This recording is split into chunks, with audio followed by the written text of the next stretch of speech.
penerapan budaya positif di SMK Negeri 1 Jati pada hari Jumat tanggal 21 bulan Juli tahun 2023 segera dimulai.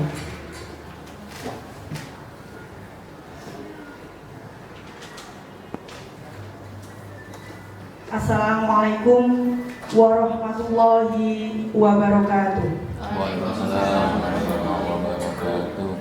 Alhamdulillahirabbil alamin wa bihi nasta'inu ala umuri dunya waddin wassalatu wassalamu ala asrofil anbiya'i wal mursalin sayyidina wa maulana Muhammadin wa ala alihi wa sahbihi ajmain.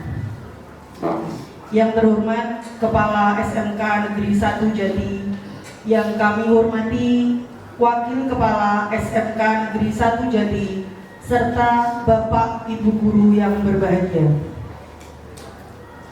Alhamdulillahirabbil alamin, puji syukur kehadirat Allah Subhanahu wa taala yang telah melimpahkan rahmat, hidayah serta inayahnya sehingga pada pagi hari ini kita dapat berkumpul dalam acara diseminasi penerapan budaya positif di SMK Negeri 1 Jati dalam keadaan sehat walafiat.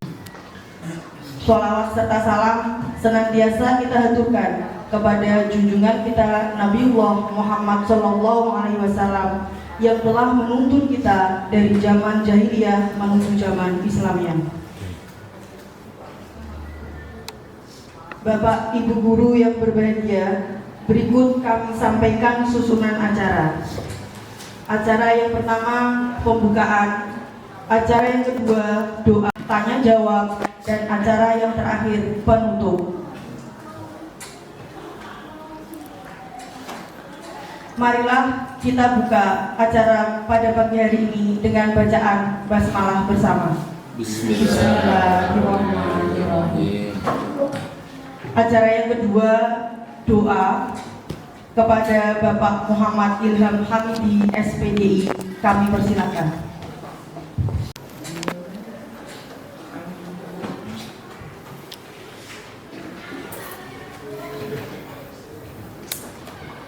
Assalamualaikum warahmatullahi wabarakatuh. Bapak Ibu yang kami hormati, marilah untuk kegiatan kita pada kesempatan kali ini kita isi dengan doa, semoga apa yang kita kerjakan selalu mendapat ridho dari Allah Subhanahu wa taala. A'udzu billahi minasyaitonir rajim. Bismillahirrahmanirrahim. Alhamdulillahirabbil alamin, hamdasy syakirin hamdan na'imin, hamdan yuwafi ni'amahu wa yukafi mazidah. Ya Rabbana lakal hamdu kama yanbaghi li jalali wajhika wa 'azimi sultanik. Ya Allah, ya Tuhan kami, pada hari ini,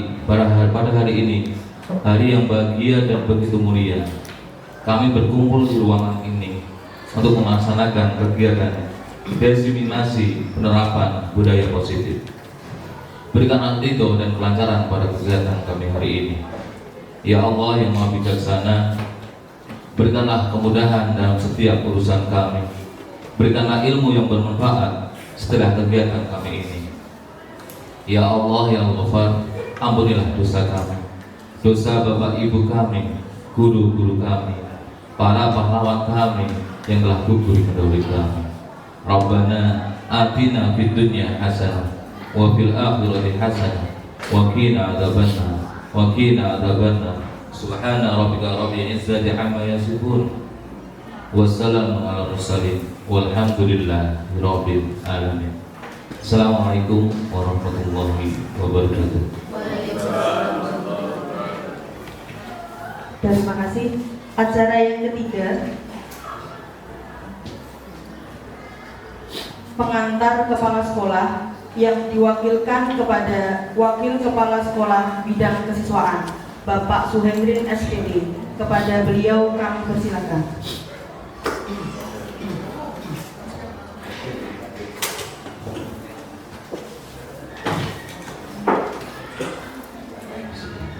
Assalamualaikum warahmatullahi wabarakatuh. Yang terhormat Bapak Kepala Sekolah yang saya hormati, Wakil Kepala Sekolah dan Bapak Ibu Guru sekalian yang dirahmati Allah Subhanahu wa taala. Alhamdulillah Rabbil Alamin, puji syukur senantiasa kita panjatkan kepada Allah Subhanahu wa Ta'ala atas kalimat rahmat taufik dan hidayahnya, sehingga kita bisa berkumpul pada kesempatan siang hari ini. Kemudian sholawat serta salam senantiasa kita sanjungkan pada junjungan Nabi Muhammad Rasulullah SAW yang salah kita tunggu sapanya yang terakhir. Bapak, Ibu dan saudara sekalian yang dirahmati Allah Subhanahu wa Ta'ala, pada kesempatan ini Bapak Kepala Sekolah dan tugas dinas di KJD tadi pagi biasanya untuk mengikuti rapat di KJD. Oleh karena itu, untuk pengantar kegiatan Bu Lina yaitu diseminasi penerapan budaya positif, untuk saya mewakilinya.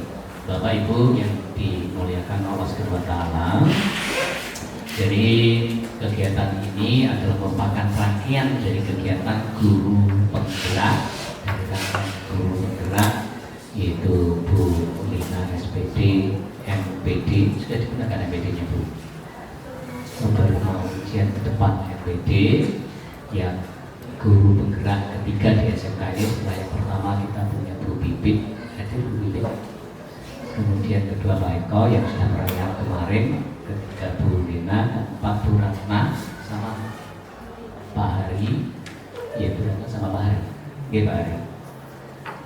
4, 5 nanti monggo nyusul Bu Elva, Bu Wahid, Bu Dia, Bu Lati, Bu semuanya monggo nanti nyusul Bu Sri Payato, aku untuk dimakan. Yang nonton monggo semuanya bisa nyusul. Yang penting ketika nanti ada kesempatan lagi bisa daftar. Ada lagi kapan Bu Lina? Sudah daftar? Monggo angkatan 10 Bapak Ibu yang mau mendaftar untuk jadi guru penggerak gitu. Nah Bapak Ibu, karena ini Jumat dan video Bu Lina itu durasinya minimal 1 jam. Oke, maka panjenengan nanti harus duduk di sini paling tidak 1 jam sampai setengah 12 selambatnya. Dan dari sekolah tidak menyediakan snack, Bu Lina juga tidak, tapi Pak Arif yang menyediakan. Nanti bersama-sama snacknya, makan siangnya di Pak Arif begitu. Jadi dari muka Pak Sigit gitu. Ya, nanti dari kesiswaan ada penutupan untuk MPLS, maka nanti yang kesiswaan mungkin nyusul ya setelah penutupan. Itu Bapak Ibu yang dirahmati Allah Subhanahu wa Ta'ala, harapan dari kami mudah-mudahan budaya positif nanti akan ditularkan oleh Bu Lina menular kepada kita, sehingga membawa kebaikan untuk pribadi kita dan membawa kebaikan untuk SMK Negeri 1 Jati. Oke, karena nanti agak lama jadi boleh ngantuk. Bu Indah seluncuran nangis seorang monggo dilanjut Bu Indah. Ya Bapak sambil seluncuran. Toh di video ke depan ya Pak Topik sing kena Mbak Nanda, Bu Napa sing kena video sing buri kan gak kena. Demikian Bapak Ibu dari saya singkat. Wassalamualaikum warahmatullahi wabarakatuh.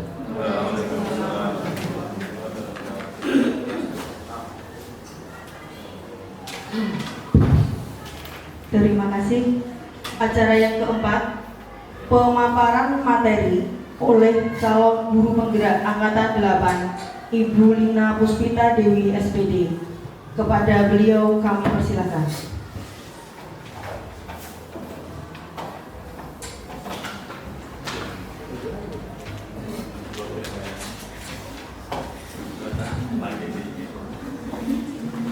Assalamualaikum warahmatullahi wabarakatuh. Yang terhormat Kepala SMK Negeri 1 Jati, yang kami hormati Bapak Ibu Wakil Kepala SMK Negeri 1 Jati, yang kami hormati Bapak Ibu guru sekalian, baik dari normatif adaptif maupun dari produktif dan juga muatan lokal. Alhamdulillah pada kesempatan pagi hari ini kita dapat berkumpul di sini dalam acara diseminasi penerapan budaya positif. Sebelumnya saya mohon izin pada Bapak Ibu sekalian. Di sini saya hanya membagi apa yang saya pahami dan juga saya coba terapkan sesuai dengan materi kami, yaitu tentang budaya positif. Saya percaya Bapak Ibu sekalian jauh lebih paham budaya positif, disiplin positif itu seperti apa. Jadi ini nanti bukan saya berusaha menggurui, bukan, tapi nanti kita diskusi saja sesuai dengan apa yang kita hadapi di sekolah ini di SMK Negeri 1 Jatim. Saya izin menampilkan paparan.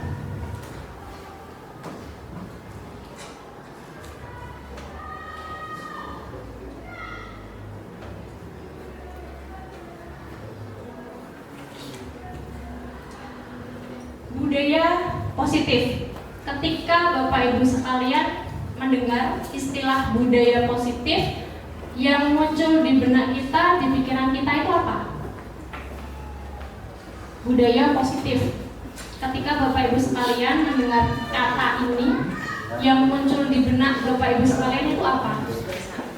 Kebiasaan. Kebiasaan yang bagaimana? Yang baik. Positif itu identik dengan segala sesuatu yang baik. Nah, membiasakan sesuatu yang baik itu berdasarkan pengalaman kita semua mudah atau tidak? Terutama dengan anak didik kita yang usianya sudah di usia remaja menuju dewasa. Biasanya pada usia tersebut anak-anak itu sudah memiliki nilai-nilai yang sudah mereka yakini sebelumnya. Karena pembentukan nilai biasanya itu kan dimulai dari usia dini, dari keluarga, kemudian dari pendidikan anak usia dini, kemudian dari sekolah dasar. Ketika sudah sampai di jenjang SMK, nilai itu sudah sangat diyakini oleh mereka, sudah sangat dipercaya oleh mereka. Jadi PR juga untuk kita ketika harus meluruskan apa yang sebenarnya sudah diyakini sebelumnya oleh murid-murid kita. Nah, karena itu ada beberapa proses dalam melaksanakan atau menerapkan budaya positif. Sebelumnya di sini ada beberapa teori. Untuk teori nanti saya sampaikan sekilas saja karena saya yakin Bapak Ibu sekalian sudah sangat paham teori-teori tersebut. Ini adalah teori-teori yang kita pakai ketika kita menghadapi siswa-siswa. Untuk perkenalan tidak usah ya, sudah kenal. Oke, kemudian lanjut. Nah, ini terkait dengan penerapan kebiasaan. Kalau di sekolah biasanya itu kan ada tata tertib ya. Ini ada beberapa pertanyaan kepada Bapak Ibu sekalian. Nanti bisa dijawab setuju atau tidak. Yang pertama, hukuman dapat mendisiplinkan anak. Menurut Bapak Ibu sekalian, betul atau tidak? Betul. Ini jawaban siapa untuk hukumannya? Jawaban jujur atau jawaban apa? Jujur saja berdasarkan pengalaman. Hukuman dapat mendisiplinkan anak. Betul. Oke, nanti kita lihat jawabannya. Kalau itu kan pengalaman kita ya. Kalau berdasarkan teori betul seperti itu atau tidak? Oke, selanjutnya. Pemberian hukuman dengan hal positif seperti membaca atau membersihkan halaman sekolah dapat meningkatkan disiplin anak. Betul. Yang ketiga, memberi penghargaan dapat meningkatkan motivasi belajar anak. Betul. Semuanya betul ya? Oke, nanti kita cek di materi yang akan saya sampaikan. Oke, karena pembiasaan ini kaitannya erat dengan hukuman dan penghargaan. Nanti juga ada materi ke sana tentang reward and punishment, teori stimulus respon. Nanti kita coba kulik sedikit sambil mengingat-ingat Bapak Ibu. Oke, lanjut. Ini adalah disiplin positif. Jadi ketika kita akan menerapkan budaya yang positif, awalnya adalah bagaimana membuat anak-anak ini biasa untuk menerapkan disiplin yang positif. Disiplin positif ini ada beberapa teori yang mendasari. Diawali dengan teori kontrol atau teori pilihan yang disampaikan oleh William Glasser. Yang pertama, menurut beliau, kita tidak bisa mengontrol orang lain, hanya Anda yang bisa mengontrol diri Anda sendiri. Kita tidak bisa mengontrol orang lain, tapi masing-masing individu itu bisa mengontrol diri mereka sendiri. Perlu kita buktikan. Saya minta tolong ada 2 partisipan, nanti kita buktikan teori ini betul atau tidak. Saya minta tolong 2 partisipan atau 2 bapak-bapak atau ibu bapak atau ibu bapak silakan maju ke depan. Monggo bapak, 2 orang saja. Nanti kita lihat apakah teori ini betul atau tidak. Apakah betul kita tidak bisa mengontrol orang lain, hanya diri kita yang bisa mengontrol diri kita sendiri. Kalau tidak ada, saya izin menunjuk ya Bapak Ibu. Masukin, ya. Oh ya, yang ini nanti kan ada angkatan saya itu kan sebenarnya ada beberapa orang. Nanti kita coba praktek dulu, besok ketika materi bisa dipraktekkan ya. Saya minta tolong ke Bu Diah dan Bu Ami. Monggo, silakan maju ke depan. Sebagai contoh, Bu Diah dan Bu Ami. Maju saja ke depan.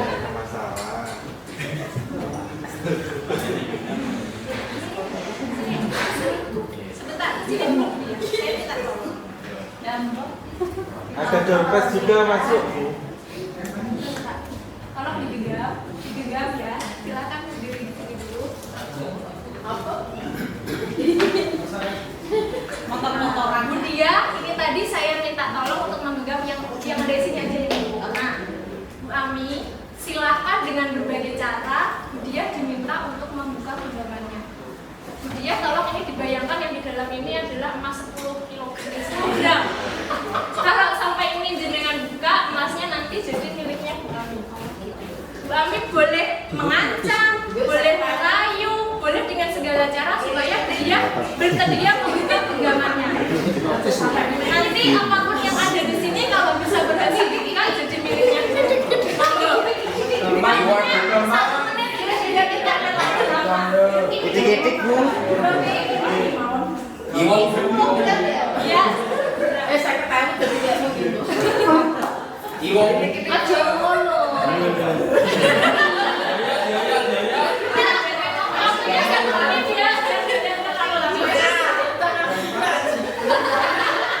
Dirayu, dipaksa, terserah.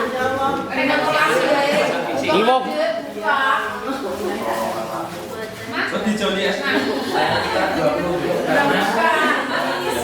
Masih 30 detik lagi. Terima kasih. Ngomong aku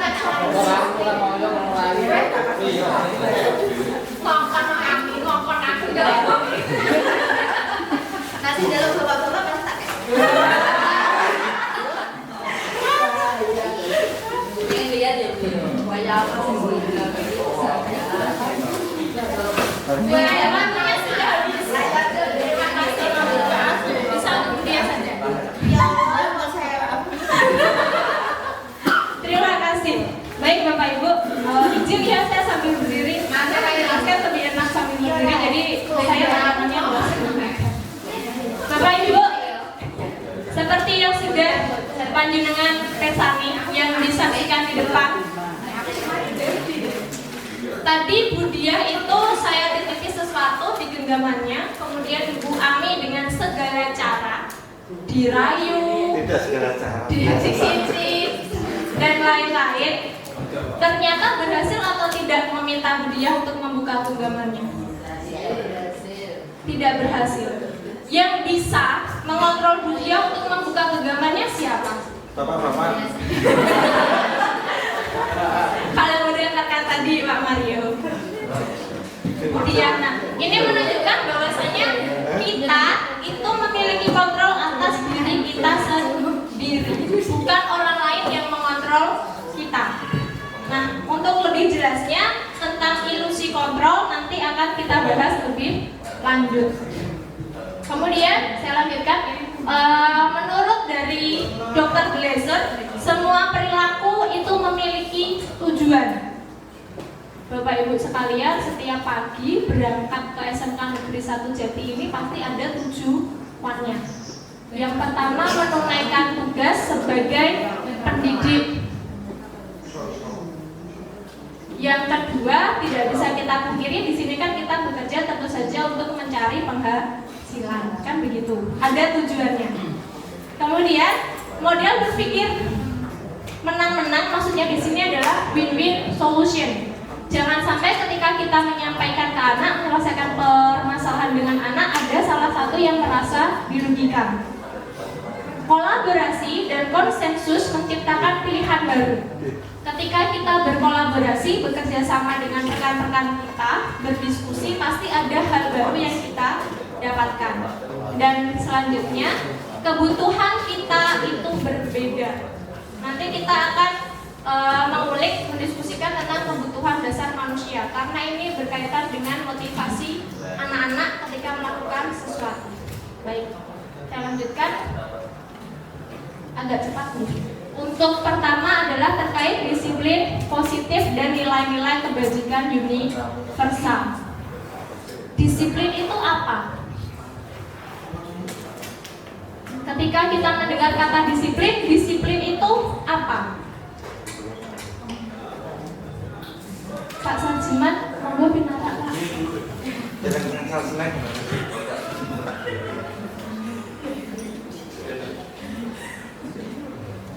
Coba kita tanya ke guru kewarganegaraan, Pak Lutfi. Disiplin menurut jenengan apa, Pak? Disiplin itu mematuhi suatu aturan. Mematuhi suatu aturan. Oke. Kalau menurut dari segi budi pekerti, pramuka ini biasanya budar.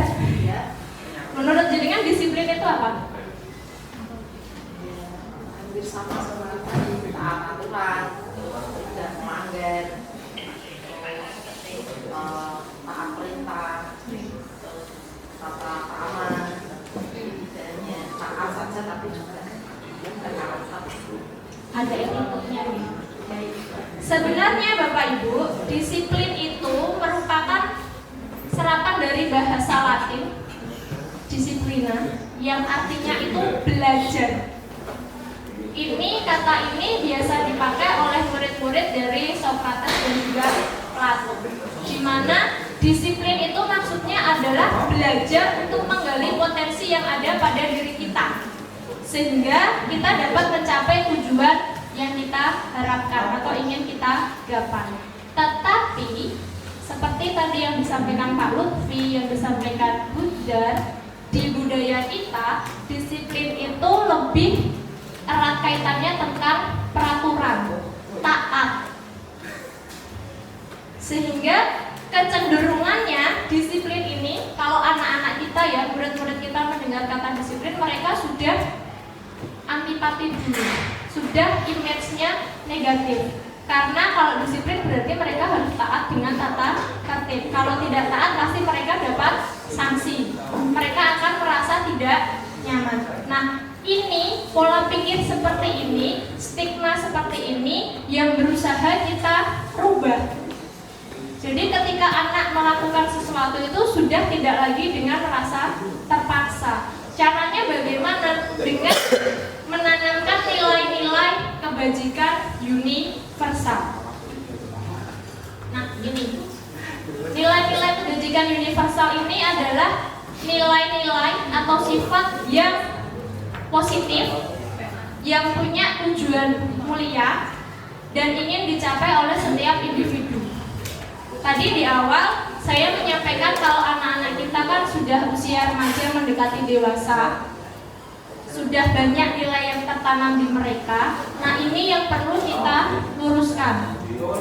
Mungkin bagi beberapa dari anak-anak ada nilai-nilai yang kurang sesuai. Terus nilai yang sesuai itu seperti apa? Nilai yang sesuai itu adalah yang saat ini digaungkan di kurikulum Merdeka, yaitu profil pelajar Pancasila.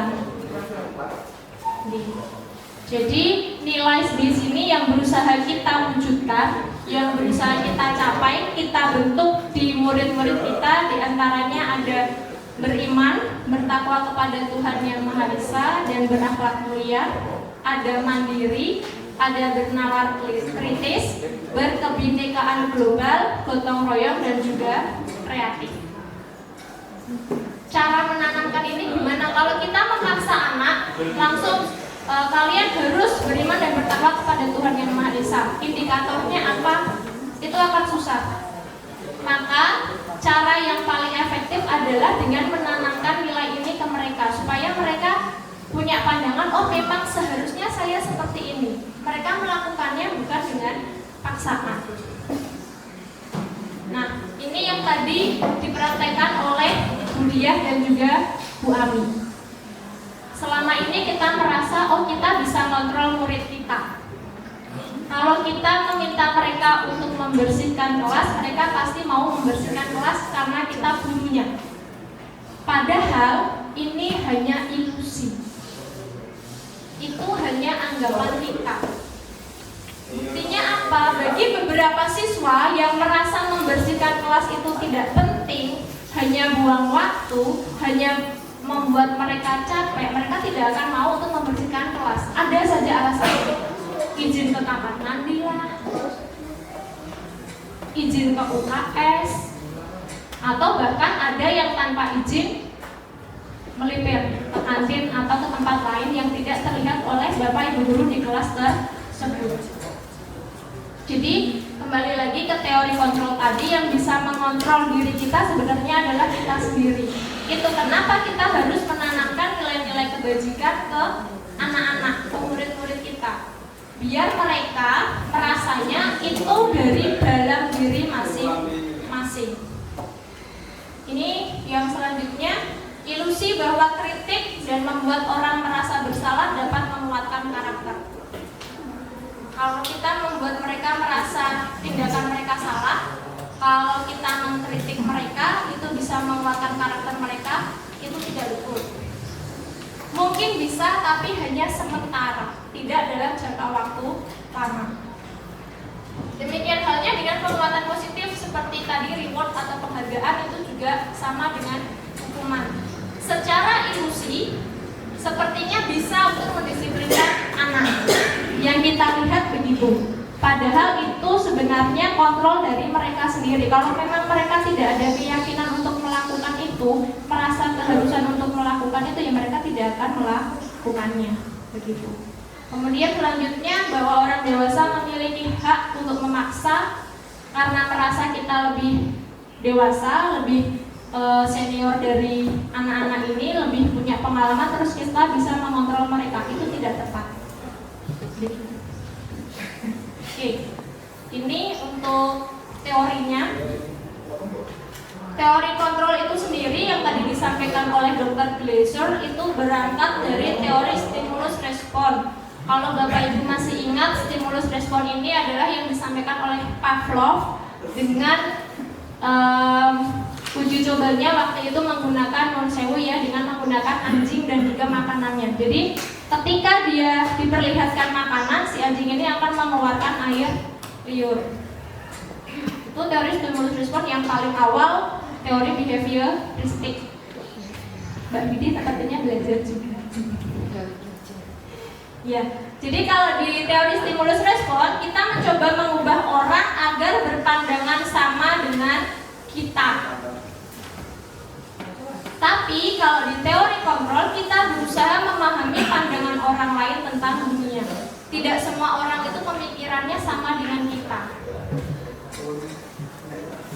Yang kedua, perilaku buruk dilihat sebagai suatu kesalahan. Pokoknya kalau anak membuat kesalahan, tidak menaati tata tertib, berarti dia salah, tanpa kita mau melihat alasannya. Nah, itu teori stimulus respon. Sedangkan kalau di teori kontrol, kita yakin semua perilaku itu ada tujuannya.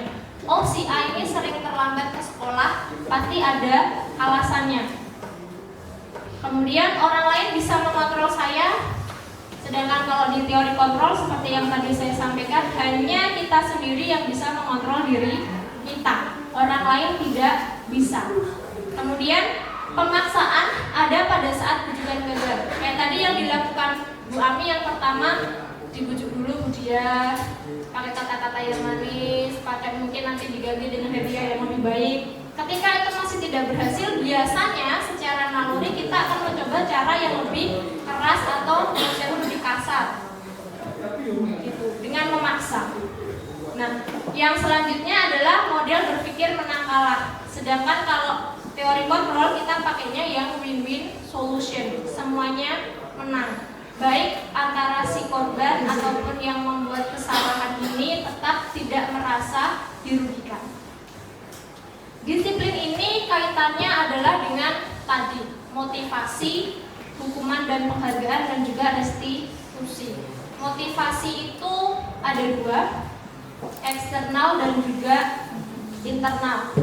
Jadi ketika kita menyampaikan ke anak-anak, kelas kita itu inginnya seperti apa, suasana kelasnya bagaimana. Nah, ketika mereka tahu apa yang diinginkan, itu kan ada dua motivasi.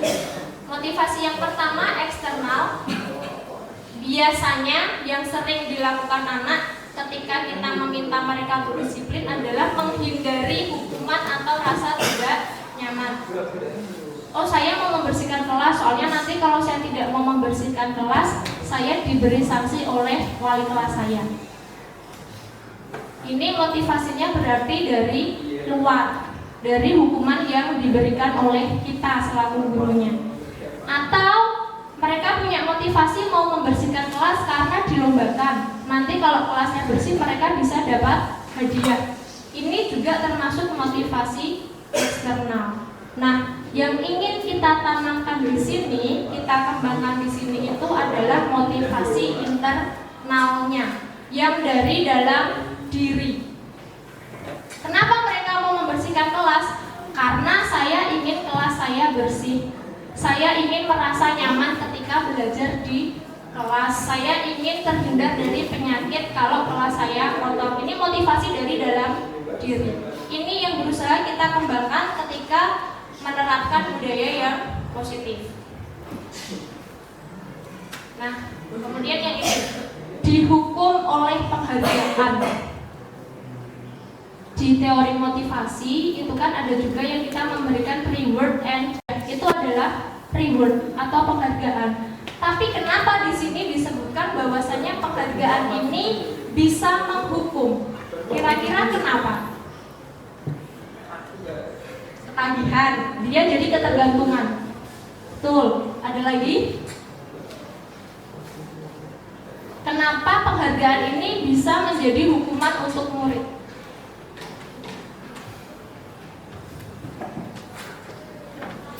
Ada di sini yang di kotak-kotak ini sebenarnya. Penghargaan itu kalau di awal mereka akan semangat untuk bisa dapat penghargaan. Tapi kan ini motivasinya dari luar. Semakin lama semangat ini, euforia yang mereka rasakan akan semakin turun. Akhirnya apa? Kualitas pekerjaan mereka juga turun. Jadi pengaruh dari penghargaan ini hanya jangka pendek.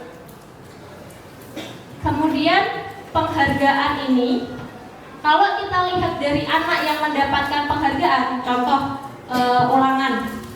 ulangan di sini nilai yang tertinggi kita beri penghargaan. Kemudian ada anak yang nilainya rendah, pasti dia akan merasa kecil di situ.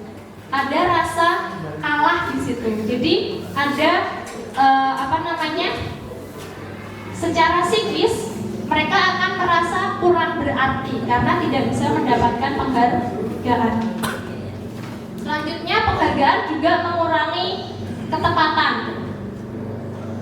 Kok bisa begitu? Iya, ketika kita minta anak, siapa nanti yang mengumpulkan paling cepat dapat hadiah. Akhirnya mereka tidak melihat benar salah, hanya cepat tidaknya untuk mengerjakan. Yang penting mereka cepat dapat hadiah.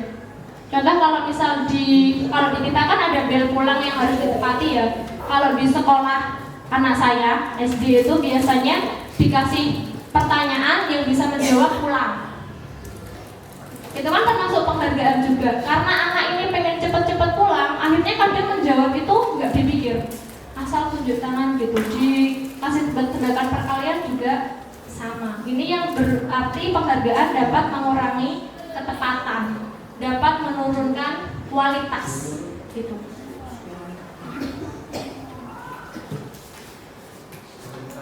Nah, daripada penghargaan akan lebih baik kalau kita itu memberikan apresiasi. Bedanya penghargaan dengan apresiasi itu apa?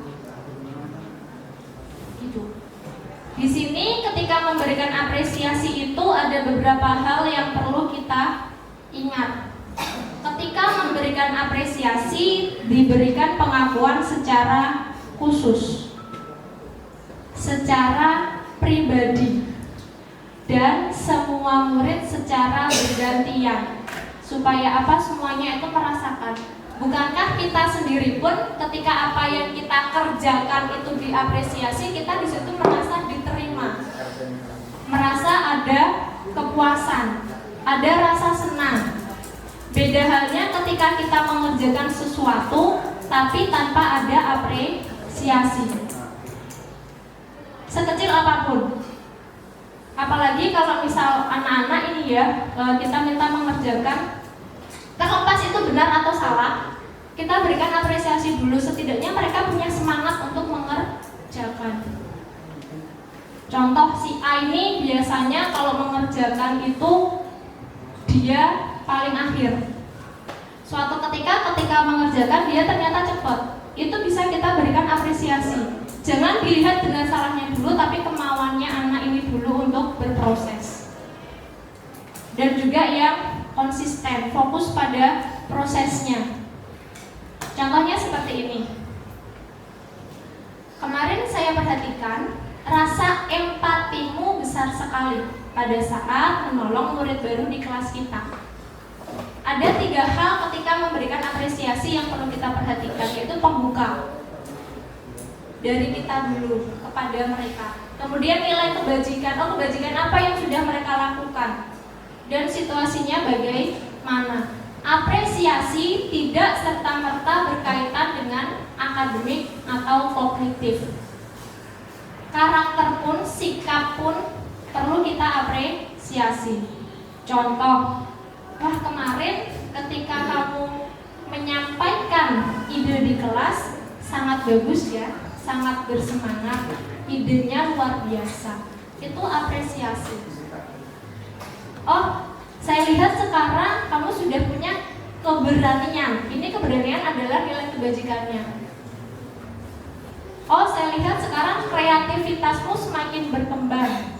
Proyek yang kamu kerjakan bagus, begitu. Jadi ada nilai kebajikan yang kita selipkan di dalamnya. Nah, ini adalah tentang hukuman atau konsekuensi.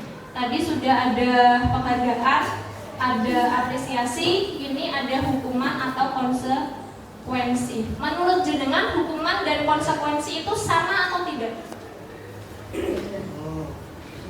Menurutnya Bu Wahid beda. Bedanya apa? Kalau di sini pernyataannya mencatat 100 kali di dalam buku kalimat yang berbunyi saya tidak akan terlambat lagi karena terlambat ke sekolah, itu termasuk hukuman atau konsekuensi? Hukuman. Lari mengelilingi lapangan basket 2 kali karena terlambat hadir di sekolah, hukuman. Murid diminta untuk push up 15 kali karena tidak menggunakan masker ke sekolah. Ada yang konsekuensi, ada yang hukuman. Mengganti kertas tugas teman yang telah dicoret-coret, konsekuensi. Membersihkan tumpahan air di meja tulis karena tersenggol pada saat belajar, konsekuensi. Murid disuruh mengenakan sepatu seharian di sekolah karena tidak menggunakan sepatu hitam. Ini harusnya tidak mengenakan ya. Jadi kalau sepatunya nggak hitam disuruh lepas, nggak boleh pakai sepatu. Itu hukuman atau konsekuensi?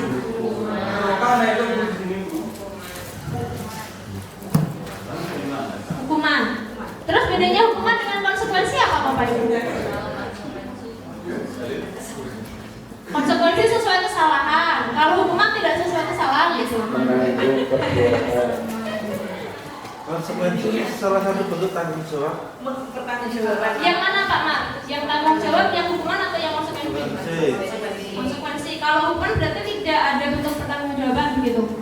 pertanggungjawaban yang terpaksa. Terpaksa. Tanggung jawab tapi terpaksa. Oke, mari kita jawaban jenengan sudah betul atau belum? Mencatat 100 kali itu hukuman. Lari mengelilingi lapangan basket 2 kali karena terlambat juga hukuman. Push up 15 kali karena tidak memakai masker, hukuman. Menggantikan kertas tugas teman yang telah dicoret-coret, konsekuensi. Membersihkan tumpahan air di meja tulis karena tersenggol pada saat belajar, konsekuensi. Murid disuruh untuk tidak mengenakan sepatu seharian di sekolah karena sepatunya tidak berwarna hitam, hukuman. Kalau melihat seperti ini, apakah betul perbedaan hukuman dan konsekuensi seperti yang tadi disebutkan Bapak Ibu? Ini. Jadi ini adalah perbedaan antara hukuman dan konsekuensi. Hukuman itu biasanya kita berikan satu memang tujuan utama kita supaya murid itu jera. Supaya jera biasanya anak ini akan merasa tersakiti, entah itu secara fisik ataupun secara mental. Kemudian hukuman ini pun adalah sebuah paksaan.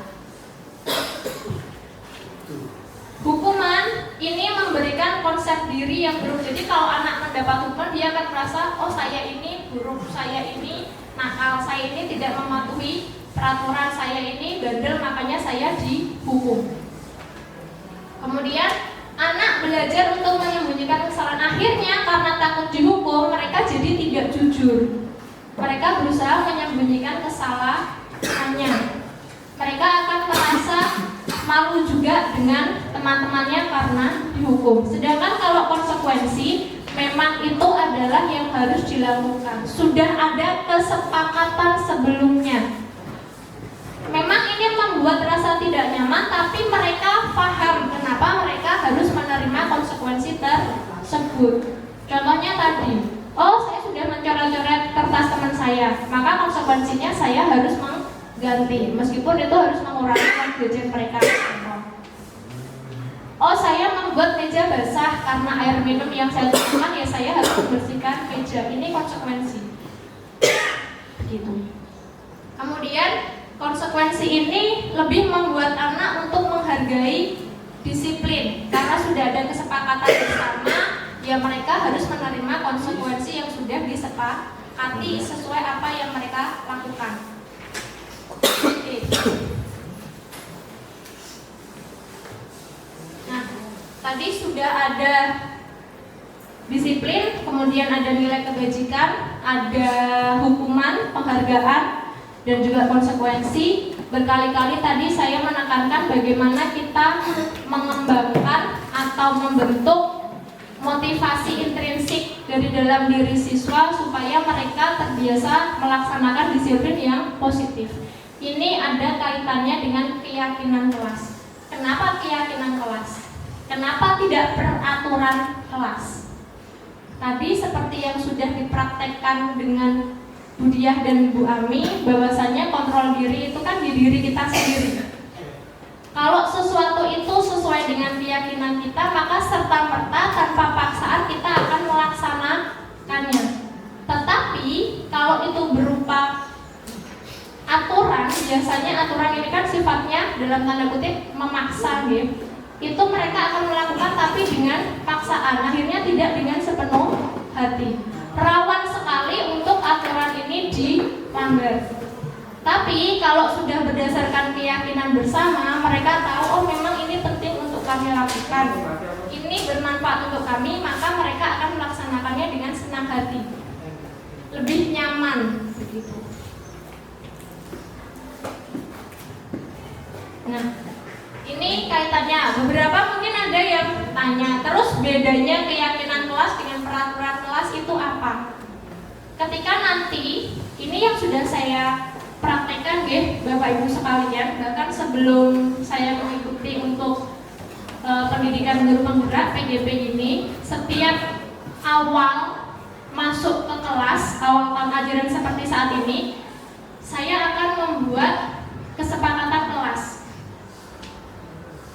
Jadi pertama, mungkin nanti kalau menurut Bapak Ibu itu baik, silahkan kalau untuk diterapkan juga. Di awal itu saya meminta murid-murid untuk menyampaikan mereka ingin kelas yang seperti apa. Karena saya mengajarnya bahasa Inggris ya, mereka ingin kelas bahasa Inggrisnya bagaimana, suasana kelasnya gimana, cara penyampaiannya seperti apa. Itu saya tanyakan ke mereka. Nanti kita baca bersama, kita simpulkan, oh murid-murid inginnya kelas yang santai, murid-murid inginnya di sekolah itu tidak ada PR. Kalau misal tugas ya sudah, tugasnya di kelas itu aja, nggak usah dipakai untuk PR, kan sudah mengerjakan di sekolah, masa di rumah masih harus mengerjakan. Biasanya kan anak seperti itu. Pelajarannya jangan yang monoton, yang bervariasi, yang sering keluar, yang diminta anak begitu. Nah, dari yang mereka inginkan, berarti itu kan ada satu tujuan yang ingin kita capai. Ada kelas yang ingin terwujud jalannya pembelajaran yang mereka inginkan, impiannya seperti apa. Untuk mencapai ke sana, kita memberikan pemahaman ke mereka. Ya kalau Anda inginnya kelas seperti itu, berarti kan kita harus ada kesepakatan bagaimana cara kita untuk menjalankan kegiatan belajar sesuai yang Anda inginkan. Dari situ nanti akan muncul beberapa. Oh, kalau kita tidak mau ada PR, ya berarti tugas harus selesai di kelas. Jadi nggak perlu ada PR lagi di rumah. Kalau mau tugasnya selesai di kelas, berarti waktunya harus ya efektif, jangan dibuang-buang. Solusinya gimana? Tepat waktu. Gitu. Itu contoh sederhana. Jadi mereka ada keyakinan, oh kalau saya tepat waktu berarti saya sudah tidak ada PR, sudah semuanya selesai di kelas gitu. Ada keyakinan di diri mereka tepat waktu itu baik untuk mereka, bermanfaat untuk mereka. Ketika ini dapat kita tanamkan, mereka itu sudah tidak perlu lagi kita paksa-paksa, karena mereka sudah tahu sendiri. Nah, ini perbedaan keyakinan kelas dengan peraturan. Kalau keyakinan kelas itu lebih abstrak, kalau peraturan itu lebih rinci dan jadi contohnya yang tadi saya sampaikan, oh aturannya kita kan harus tepat waktu. Maksudnya kalau misal di sekolah belnya jam 7, ya berarti mereka sebelum jam 7 harus sudah sampai ke sekolah. Nilai kebajikan apa yang ingin kita tanamkan di sini? Menghargai diri sendiri, karena kalau saya menghargai diri saya sendiri, saya akan mempersiapkan diri saya dengan lebih baik gitu. Kemudian keyakinan kelas ini berupa pernyataan-pernyataan yang universal. Terus bentuknya positif. Jadi kalau di peraturan kan ada tidak boleh terlambat masuk kelas, misal tidak boleh memakai sepatu selain warna hitam, tidak boleh berambut gondrong. Kata tidak ini ekuivalen dengan citra yang negatif.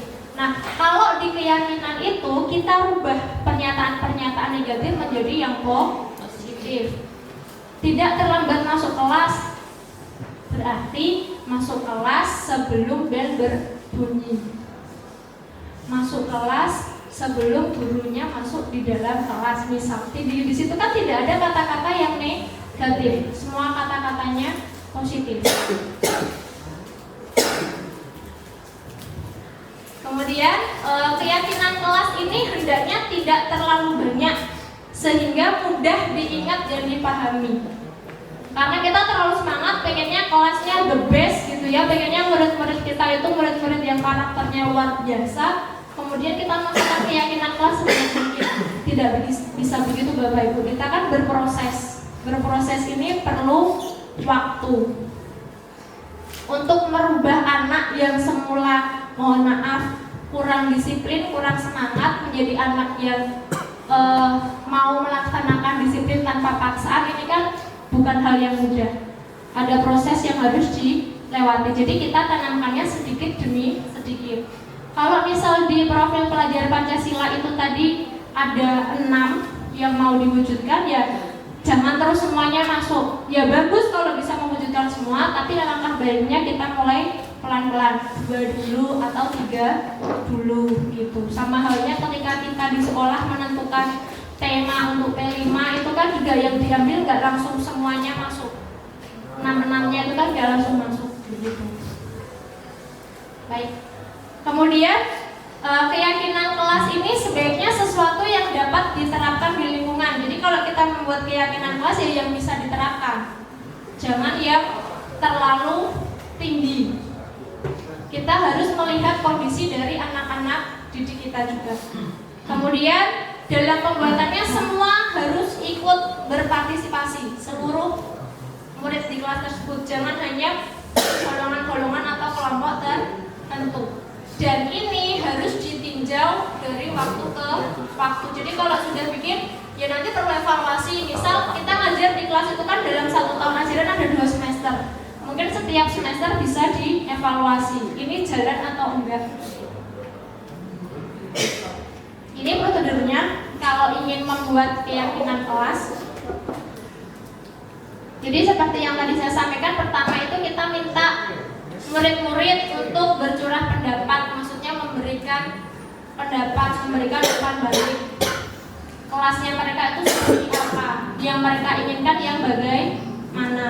Kemudian semuanya itu bisa kita masukkan atau ditulis di papan tulis, satu-satu disuruh nulis atau kita yang nulis juga boleh. Kalau kemarin saya pakainya sticky note, post-it yang di meja saya itu, mereka saya kasih kertas, saya suruh nulis anonim tapi ya nggak usah diberi identitas. Kalau dikasih identitas kan mereka pasti takut untuk mencurahkan pendapat.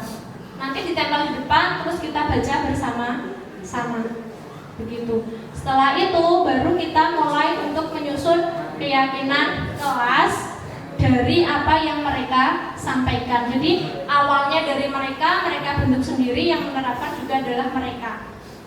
Dan kita, penerapannya itu kalau bisa nih Bapak Ibu, jangan hanya mengikat murid tapi ke kita juga. Kalau kita ingin muridnya tepat waktu, ya kita awali dengan diri kita. Ke kelasnya masuknya juga tepat waktu. Begitu. Nih, contoh perubahan dari peraturan ke keyakinan kelas. Selalu kembalikan buku ke tempatnya. Dilarang mengganggu orang lain. Keyakinan kelasnya apa? Kalau mengembalikan buku ke tempatnya itu keyakinan kelasnya berkaitan dengan tanggung jawab. Karena dia meminjam, berarti dia yang wajib mengembalikan di tempat semula. Dilarang mengganggu orang lain, keyakinan kelasnya apa? Menghormati orang lain dan seterusnya.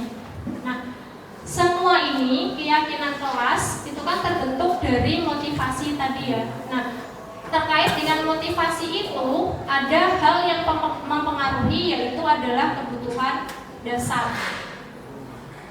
Oh, si A ini datangnya sering terlambat, kenapa? Karena kalau di rumah ternyata dia harus merawat orang tuanya dulu. Oh, si B ini kalau di kelas sering ngantuk, kenapa? Oh, karena ternyata kalau di rumah setiap malam dia begadang membantu orang tuanya jualan. Nah, ini itu ada kaitannya dengan kebutuhan dasar manusia. Ketika seseorang melakukan sesuatu, seperti teori dari Dr. Glaser, teori kontrol, itu pasti ada tujuannya. Tujuannya untuk apa? Memenuhi kebutuhan. Seperti kita setiap pagi hadir di sekolah itu kan untuk memenuhi kebutuhan. Dia sama buatan. Nah, kebutuhan yang mana yang ingin kita penuhi? Ada 5 kebutuhan dasar manusia. Yang pertama itu adalah kebutuhan untuk bertahan hidup, termasuk di dalamnya makan, minum, itu adalah kebutuhan untuk bertahan hidup. Kemudian kebutuhan akan cinta dan kasih sayang, ini kaitannya dengan rasa diterima. Ketika di kelas mereka merasa diterima nggak oleh teman-temannya atau dikucilkan oleh teman-temannya, ini terkait dengan kebutuhan cinta dan kasih sayang. Jadi cinta dan kasih sayang di sini bukan hanya melulu tentang dalam tanda kutip anak-anak pacaran atau gimana gitu, enggak ya, tapi kebutuhan untuk mereka merasa diterima oleh lingkungannya. Kemudian kebutuhan akan kebebasan atau freedom. Kebebasan di sini maksudnya mereka merasa bebas, tidak terkekang. Nah, ini adalah bedanya dari keyakinan dan juga peraturan. Kalau peraturan mereka akan merasa terkekang, tidak ada kebebasan. Tapi kalau keyakinan karena memang ini yang mereka inginkan, yang mereka butuhkan, akhirnya mereka merasa lebih bebas. Kemudian kesenangan. Ketika di kelas pembelajarannya itu membuat mereka senang atau enggak? Oh, murid-murid itu lebih senang kalau pelajarannya itu tidak hanya ceramah, tapi dengan menonton video, dengan bermain game. Maka ini kesenangan mereka akan tersalurkan. Dan yang selanjutnya adalah kekuasaan atau power. Kekuasaan di sini bukan berarti terus kekuatan ya, tapi kekuasaan ini adalah ketika mereka merasa memiliki hak untuk melakukan sesuatu. Begitu. Terus ini posisi control student.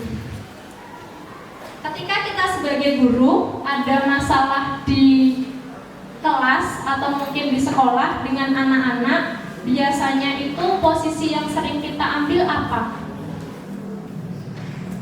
Ada 5 posisi, yaitu penghukum, pembuat rasa bersalah, posisi sebagai teman, pemantau, dan manajer. Bedanya apa? Kalau penghukum itu cenderung anak berbuat salah terus langsung kita hukum. Contoh, kita ngajar, anak ini tidak mengerjakan PR. Pasti di situ karena rasa marah atau emosi kita berikan hukuman. Ya sudah, kamu mengerjakannya di depan. Oh, kamu mengerjakannya 2 kali lipat soalnya dari temannya. Itu contohnya. Kemudian pembuat rasa bersalah. Pembuat rasa bersalah ini lebih ke psikis atau mental anak. Kita membuat mereka merasa salah, tidak mengerjakan tugas. Kok kamu tidak mengerjakan tugas? Oh, padahal teman-temanmu yang lain itu sudah berusaha mengerjakan. Akhirnya kan mereka jadi merasa, oh iya ya, saya salah, teman-teman saya saja mengerjakan kok saya tidak. Kemudian posisi sebagai teman. Kalau teman ini biasanya ini yang sering kita lakukan karena biar tidak dianggap galak dalam tanda kutip ya oleh murid-murid, kita sering bercanda dengan mereka, akrab dengan mereka. Akhirnya ketika mengingatkan itu sambil ngode. Maksudnya ngode di sini itu tidak secara langsung, dengan tersenyum, dengan ramah, sambil guyon kayak gitu, kita membuat mereka mengingat kesalahannya.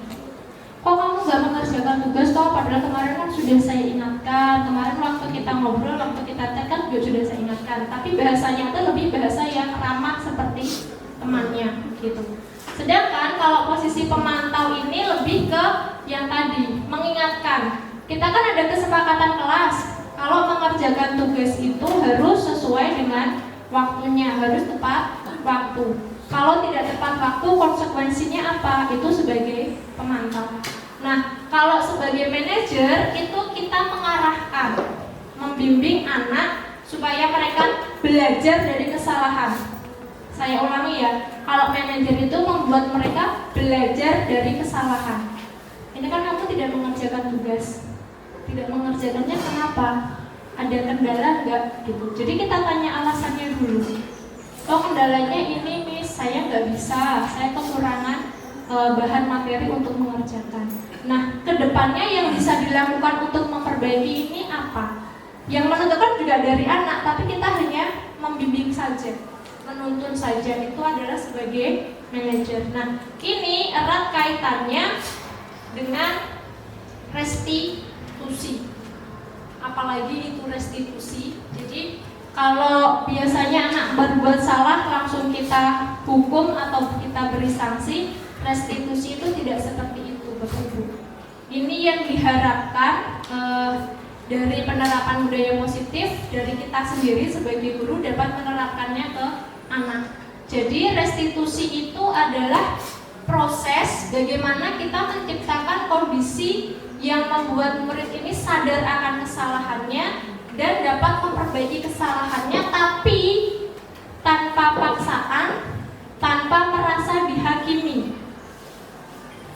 Jadi dia tahu, dia paham itu kesalahannya, dan dia tahu apa yang harus dilakukan untuk memperbaiki, tanpa merasa dia dihakimi oleh kita sebagai guru atau dijauhi oleh teman-teman. temannya. Nah, terus caranya bagaimana? Pertanyaannya kan gitu.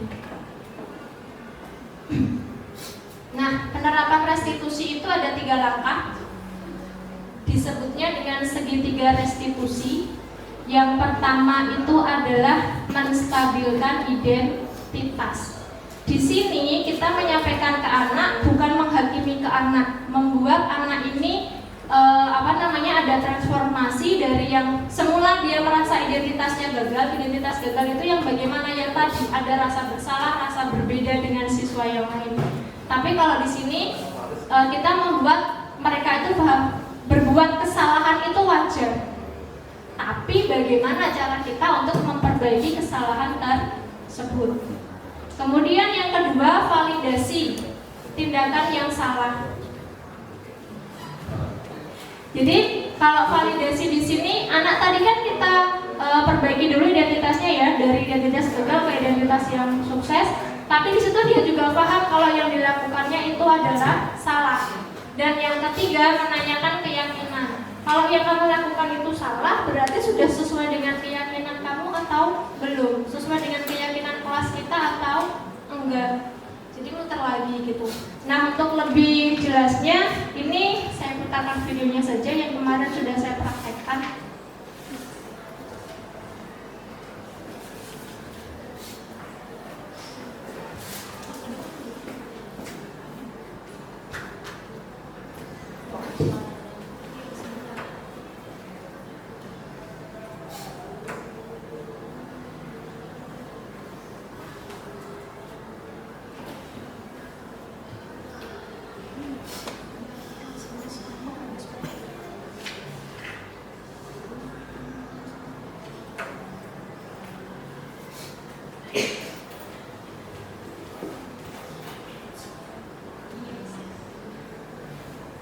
Maaf, ini suaranya tidak bisa masuk. Bapak-Ibu, saya sudah pakai apa namanya? Speaker.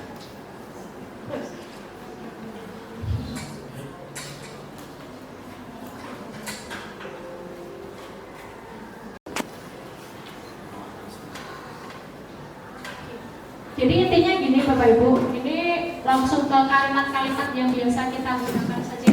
Kalau di segitiga restitusi, menstabilkan identitas itu contohnya begini. Si A, katakanlah si anak ini, dia tidak mengumpulkan tugas.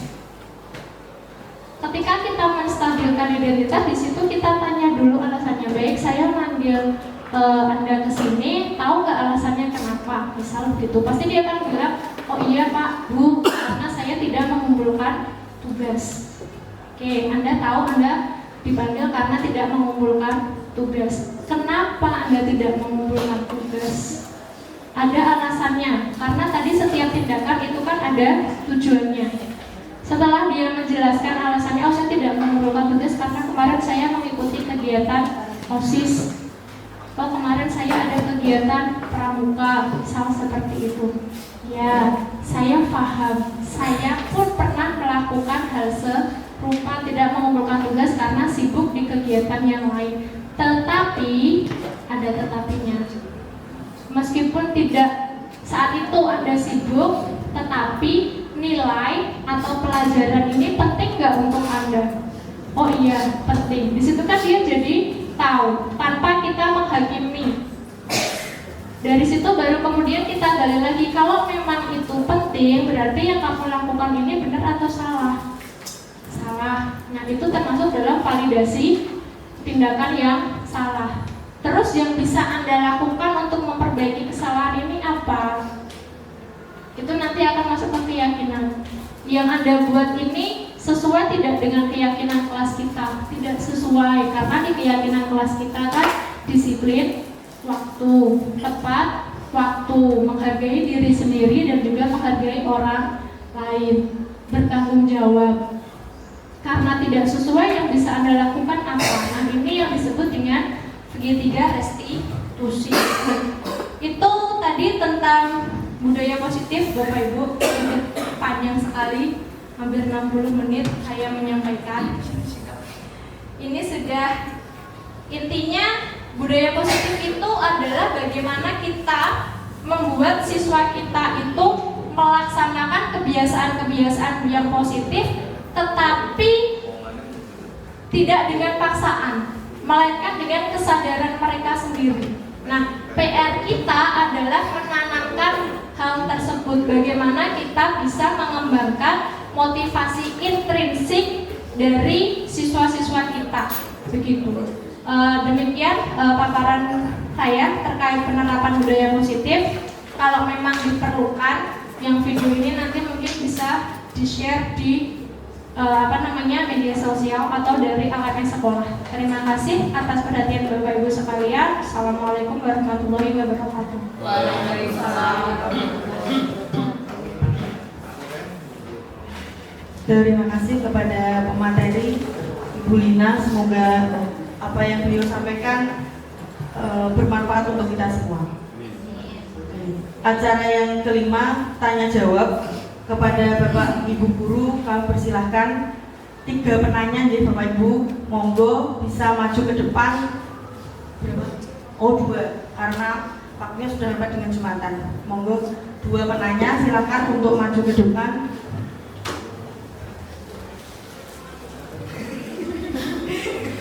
Bapak Ibu, karena memang ya. Ada kewajiban ya untuk bertanya. Pak Imam monggo. Bertanya boleh, juga boleh. Sharing boleh ya, tidak hanya bertanya kemudian bisa menjawab, sharing juga boleh monggo. Dia mungkin kok sudah siap sepertinya. Pak Andi mau jelas dengan Pak Andi. Pak Andi. Berdiri aja biar kelihatan Ya, depan. kelihatan di kamera. Miring Pak Aris kameranya. Kayang. Assalamualaikum warahmatullahi wabarakatuh. Waalaikumsalam. Terima kasih Bu Lina atas kesempatannya. Ini misalnya kebetulan saya kan masuk di ranah kesiswaan. Kesiswaan itu kan pastikan erat kaitannya dengan kedisiplinan. Tapi kaitannya dengan disiplin sesuai fakta yang ada di lapangan, khususnya anak-anak kita itu kan banyak sekali anak-anak yang masih kurang disiplin. Mungkin dari Bu Lina bisa memberikan solusi atau masukan kaitannya dengan yang disampaikan tadi, mungkin dari segi hukuman atau konsekuensi yang bisa diberikan untuk anak didik kita dan disesuaikan dengan karakternya, karena karakternya kan beda-beda sekali. Ada yang bisa mengikuti, ada yang banyak yang tidak bisa mengikuti. Terima kasih. Terima kasih Bu Dia. Pertanyaannya ditampung dulu ya sama Bu Lina. Selanjutnya monggo Bapak Ibu Topik. guru. Pak Taufik. Pak Taufik, monggo. Memang Gusti aku cara PT Kono. Satu lagi, udah mungkin. Bambang. Tak sedikit.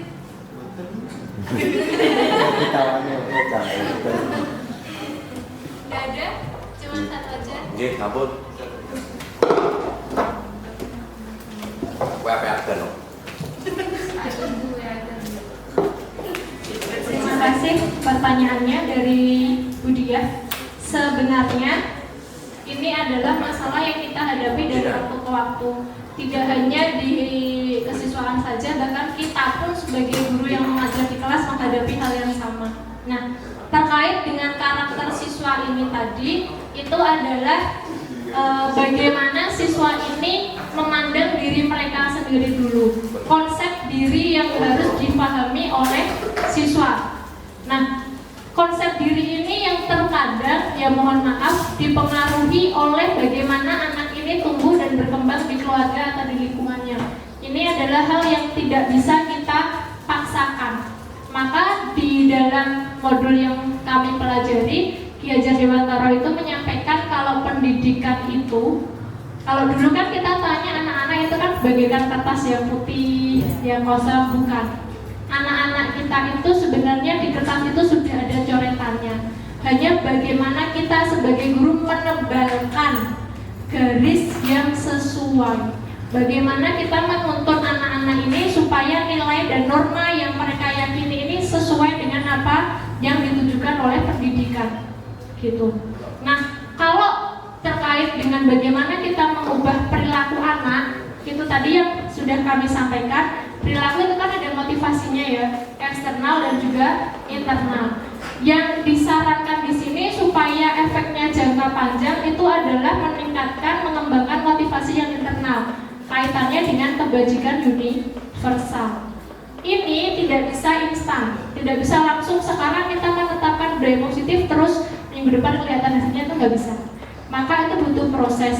Salah satunya kalau diamanatkan di kurikulum Merdeka itu adalah P5. P5 ini tidak hanya dilaksanakan kalau sesuai dengan jadwal kegiatan saja, enggak, tapi di pelajaran kita. Sebenarnya ini kan ikut di pelajaran kita.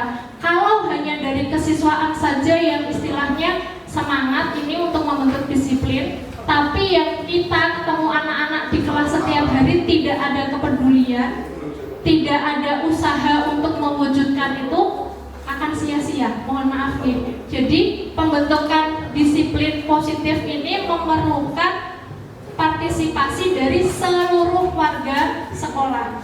Tidak hanya di kesiswaan saja, tidak hanya di guru BK saja, tidak hanya wali kelas, tapi semuanya.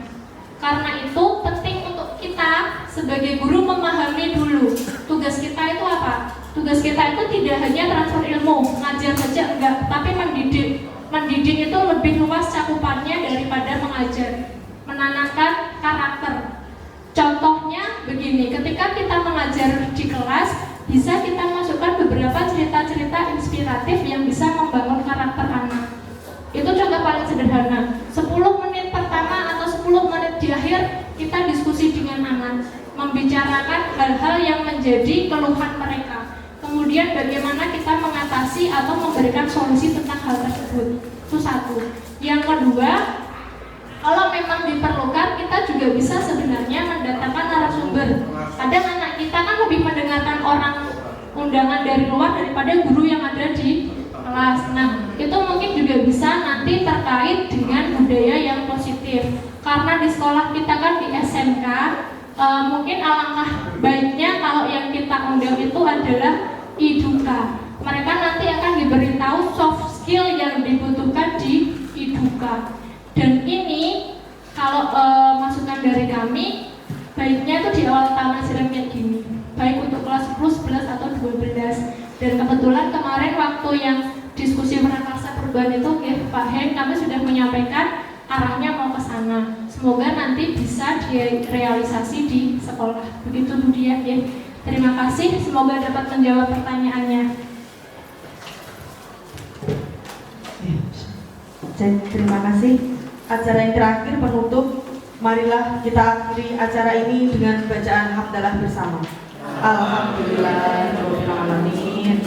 Demikian serangkaian acara pada pagi hari ini. Saya selaku pembawa acara mohon maaf apabila ada kekurangan dan kesalahan. Billahi taufiq wal hidayah wal hidayah. Wassalamualaikum warahmatullahi wabarakatuh. Waalaikumsalam warahmatullahi wabarakatuh.